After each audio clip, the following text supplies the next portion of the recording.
લક્ષ્ય ન્યૂઝ, એક નજર, એક લક્ષ્ય. ધારીમાં છોટા હાથી આઈસ્ક્રીમ પાર્લરની ગાડીમાં આગ લાગવાની ઘટના બની છે. મોટી જાનહાનિ ટળી. ધારી શહેરમાં આજે એક અકસ્માતની ઘટના સામે આવી છે. અજંટા સોસાયટી નજીક ઉભેલી રાજસ્થાની આઈસ્ક્રીમ પાર્લરની છોટા હાથી ગાડીમાં અચાનક આગ લાગી હતી.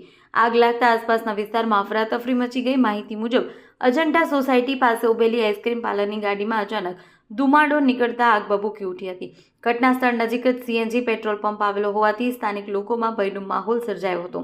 આગ વધુ ફેલાય એ પહેલાં જ લોકો સુરક્ષિત અંતરે ખસી ગયા હતા.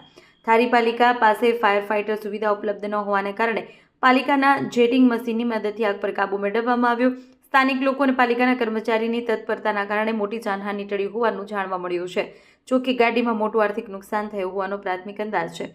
આગ લાગવાની ચોક્કસ કારણ અંગે હજુ સ્પષ્ટતા થઈ નથી. પોલીસ દ્વારા વધુ તપાસ હાથ ધરવામાં આવી રહી છે. રિપોર્ટર ટીનુભાઈ લલિયા.